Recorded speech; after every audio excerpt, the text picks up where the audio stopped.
রাত কত বড়, সমস্ত লোক ঈদের নামাজের জন্য জমা হয়ে যায়। জুমার দিন সমস্ত লোক, কিছু লোক জমা হয়ে যায়।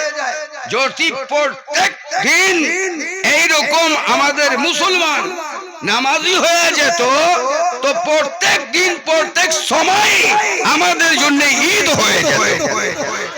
কিন্তু আজকে আমরা আল্লাহকে ভুলে গেছি।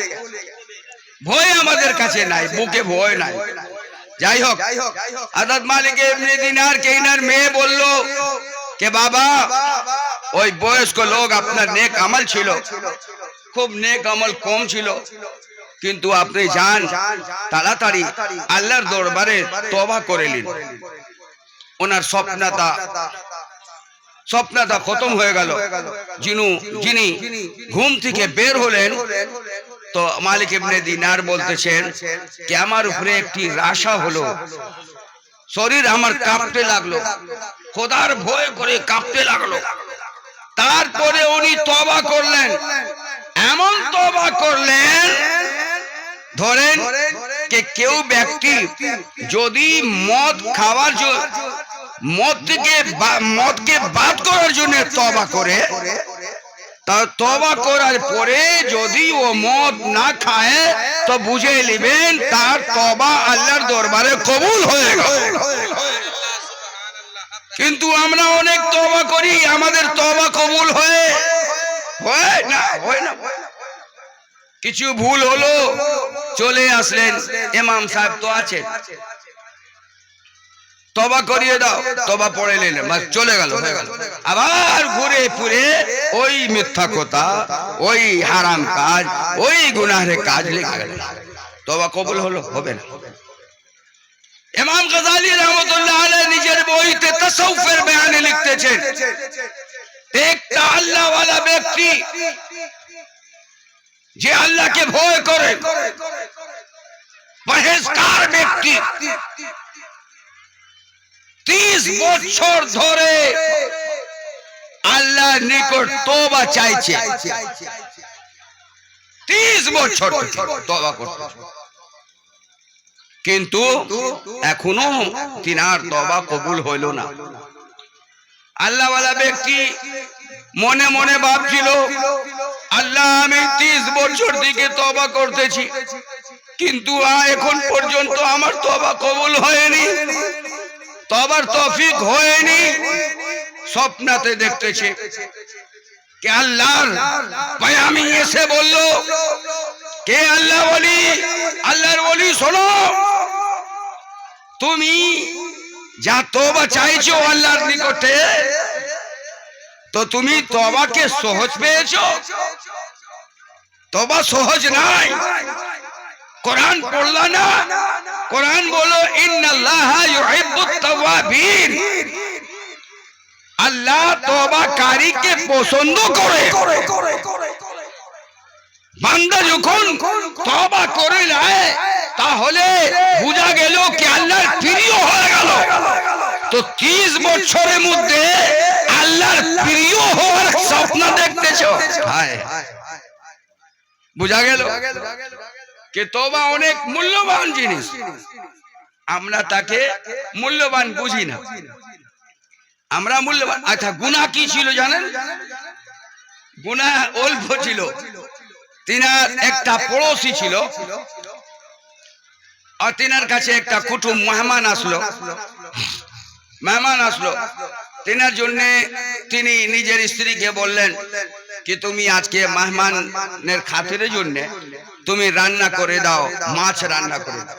মাছ রান্না করলো, সেই মাছের মধ্যে একটু চর্বি বেশি ছিল,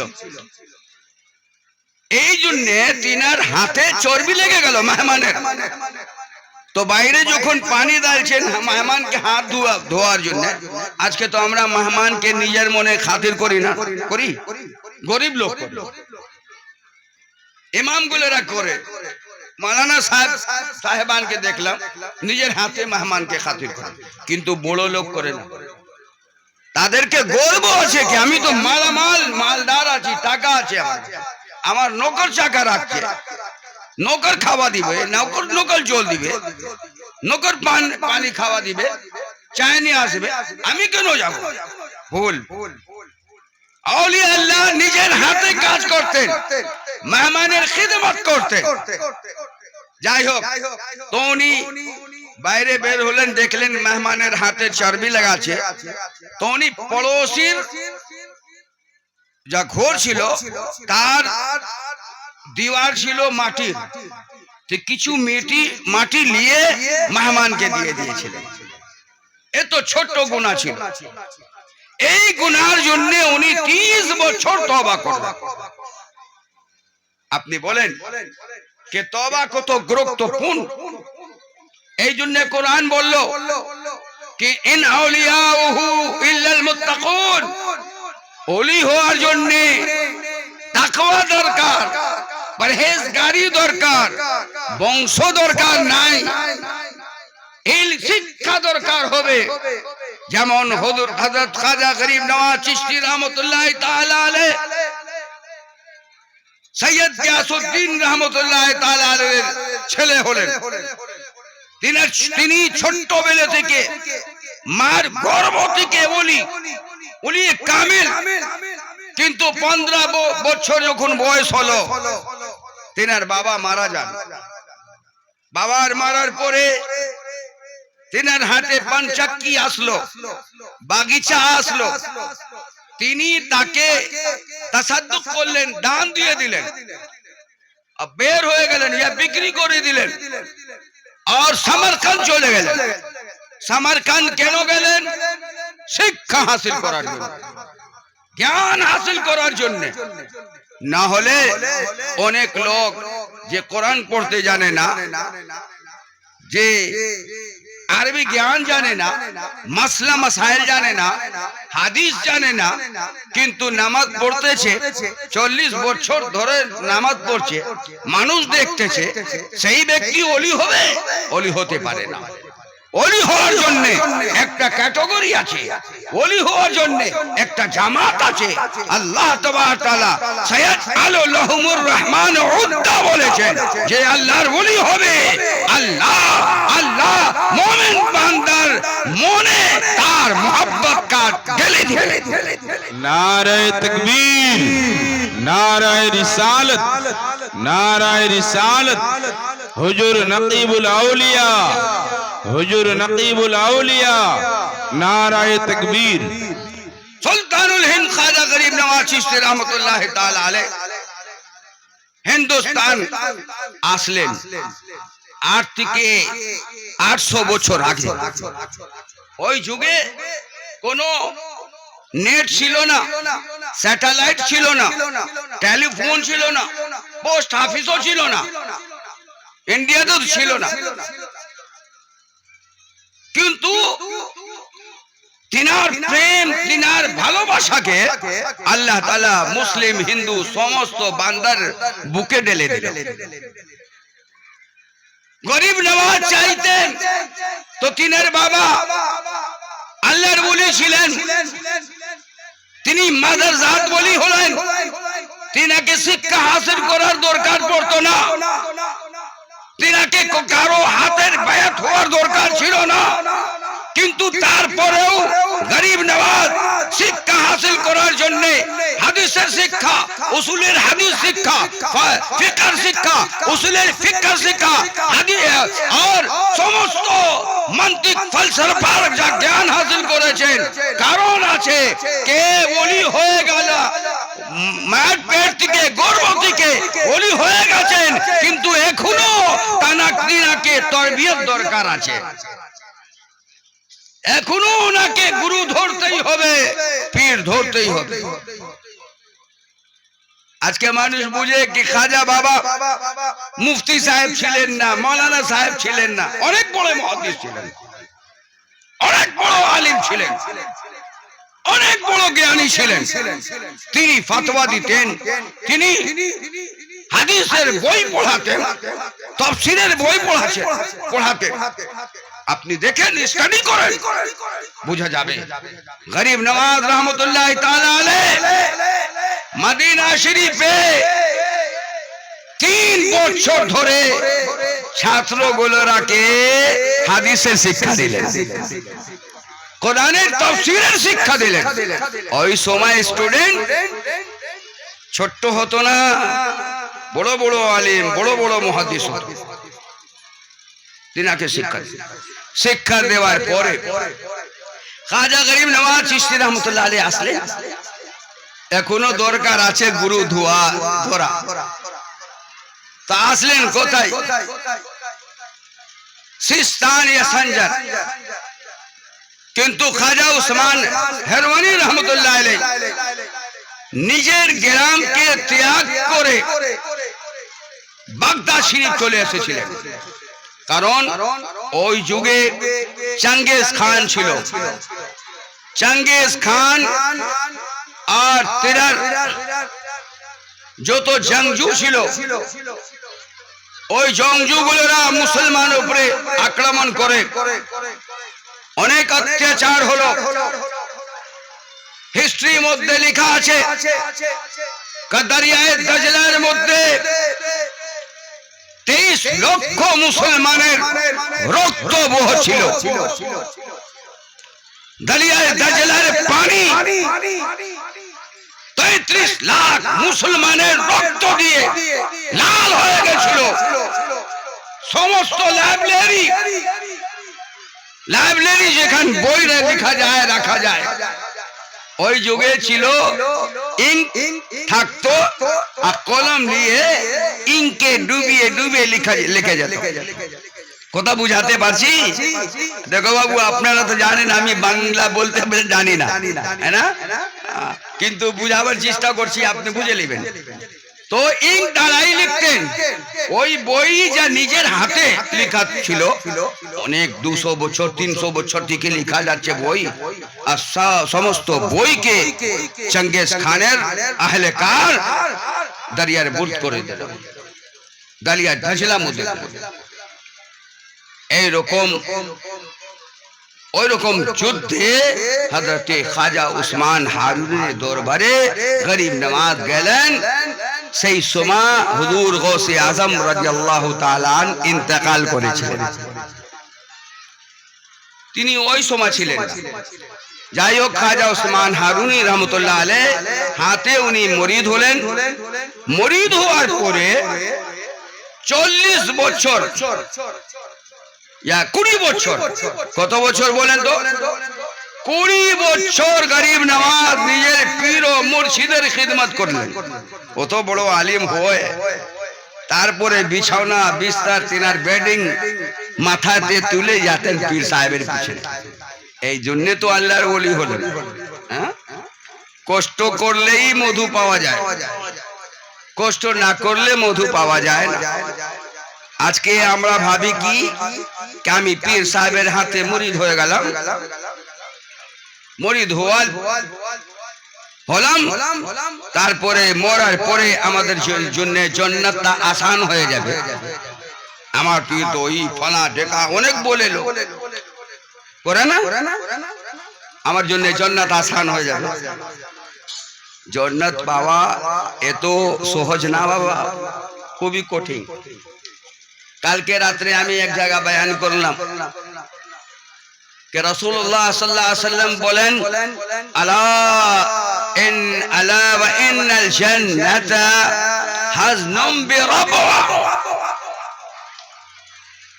सुनो, জান্নাত পাওয়া অনেক কঠিন। আমাদের আউলিয়া একরাম বলেন कि জান্নাত পাওয়া এত কঠিন, যেরকম আপনি নিচনে আছেন আর একটা পর্বত আছে, পাহাড়, বড় পাহাড়, তার চটির উপরে গিয়ে আপনাকে হল জোড়তে হবে, জমিনকে হামওয়ার করতে হবে। একটা কিষান কৃষি কাজ করে তো ধান এরকম করে দেয়, বলেন না, জমিনকে হালকা করে। আপনারা বাংলাতে কি বলেন? হাল বোয়ায়, হাল চালায়, তারপরে জমিনটা হালকা হয়, পানি দেয়, তারপরে সার দেয়, তারপরে ফুল হয়, পৌধা হয়, আগে বড়ে, সাফ করতে হয়। কত কঠিন মামলা। তো জান্নাত পাওয়া এত আসান নাই, সহজ নাই। পাহাড়ের উপরে গিয়ে তার উপরে আপনাকে হল চালাতে হবে। হাল চলবে, পাথরের উপরে চলবে হল, বলেন কিরকম আপনাকে হল চালাতে হবে। এই কঠিন, যেরকম হল চালানো কঠিন, সেরকম জান্নাত পাওয়া কঠিন। আমাদের মহিলাগণ আজ বুঝে कि আমরা হাজারি রোজা রেখে নিলাম, জান্নাতি হয়ে গেল। বই থেকে লেখা আছে 1000 একটা রোজা রাখলে 1000 নেকি, 1000 রোজার নেকি, है ना। আমি এই কথা মানি कि রজবের মাস আছে, এই মাসে, এই মাস হলো আল্লাহ তাবারক ওয়া তাআলার মাস। বলেন সুবহানাল্লাহ, আল্লাহর মাস। রাসূলুল্লাহ বলেন कि रजब शाहरुल्लाह, रजबेर मास आल्लाहर मायना। তোমরা ইবাদত করো। প্রথম রাত ইবাদতের জন্য, মাঝখানাই 15वीं রাত এই ইবাদতের জন্য, শেষে 3 রাত ইবাদতের জন্য। রাসূলুল্লাহ সাল্লাল্লাহু আলাইহি ওয়াসাল্লাম বললেন, এই মাসে তুমি রোজা রাখো, 2 রোজা রাখো, 4 রোজা রাখো, 5 রোজা রাখো, কারণ এই মাস হলো আল্লাহর মাস। আল্লাহ তার নেকি দিবে। আল্লাহকে যদি রাজি করতে চাও তাহলে এই মাসের দিন কে রোজা রাখো আর রাতে তুমি আল্লাহর ইবাদত করো। আমার ভাই বোনরা শোনো, আজকে আমাদের জিন্দেগি অনেক মূল্যবান আছে, আমাদের সময় মূল্যবান। মরার পরে আমাদের সঙ্গে কেউ যাবে না। আমি এই কথা বলতেছি না কি আপনি কামাই করেন না, বিল্ডিং তৈরি করেন না, না করেন, খুব করেন। যত সময় দরকার আছে মাল কামাবার জন্য, কামাই করার জন্য, অত সময় আপনি মাল কামাই করেন। আল্লাহর জন্য যে সময় আছে ও আল্লাহকে দিয়ে দিন। আপনি রোজগার করেন, খেতে গৃহস্থী করেন, ক্ষেতের কাজ করতেছেন, কিন্তু নামাজের সময় হয়ে গেল, মুয়াজ্জিন বলল হাইয়া আলাস সালাহ, ও নামাজ কি তরফ, আপনাকে কাজ ছেড়ে দিতে হবে। সাহাবায়ে কেরাম রিদওয়ানুল্লাহি তাআলা আলাইহিম আজমাইন, তিনারাও ক্ষেতের কাজ করতেন, বয়েল হাঁকতেন, দরকার পড়তো তো রাজমিস্ত্রি কাজ করতেন, কিন্তু তিনারা নামাজকে ছাড়লেন না, নামাজকে ছাড়লেন না। মুয়াজ্জিন যখন আযান দিচ্ছিল সেই সময় সমস্ত কাজের ব্যয়, সব কাজকে ছেড়ে নামাজের জন্য মানুষ চলে যেত। আজকে আমরা নামাজকে অত গুরুত্বপূর্ণ বুঝি না। যেখানে মরবো আমাদের আত্মা বের হয়ে যাবে, আমাদের সামনে কষ্ট চলে আসবে। রাসূলুল্লাহ সাল্লাল্লাহু আলাইহি ওয়াসাল্লাম বলেন, একটা মুমিন ব্যক্তি যখন মারা যায়, তার মৃত্যুর সময় চলে আসে, তাহলে কেরামান কাতিবিন, এই দুটা ফেরেশতা, মালাকুল মউত চলে আসলো, রূহটা বের করবে। এই সময় এই কেরামান কাতিবিন দুটা ফেরেশতা দাঁড়িয়ে গেল, মালাকুল মউত দাঁড়িয়ে যাও, এই আমার বন্ধু। বলেন সুবহানাল্লাহ। মালাকুল মউত ওই ফেরেশতা বলবে এই আমার বন্ধু। কাকে বলবে বন্ধু? যে মদ খায় তাকে বলবে? যে সুদের কাজ কারবার করে তাকে বলবে? ঠিক কতল ঝগড়া লড়াই করে তাকে বলবে? নাই, ওই বান্দাকে বলবে যে বান্দা গুনার পরে তওবা করে নিয়েছে, যে বান্দা সমস্ত খারাপ কাজকে ত্যাগ করে আল্লাহকে রাজি করার জন্য রাত কাটিয়ে দেয়, আল্লাহর ওলিদের নিকটে থাকে, আল্লাহকে ভালোবাসে আর আল্লাহর জন্য কাঁদতে কাঁদতে সকাল করে দেয়, সেই বান্দার জন্য আপনারা যে দান দিচ্ছেন, দান জারি রাখবেন, है ना, দান জারি রাখবেন। আমার সময় মনে হয় শেষ হয়ে গেল। कितना बजा? 40 हो गया। जिक्र भी तो करना होगा ना, हैं? खत्म, जिक्र कराएंगे, हैं? शेष কথা শুনুন।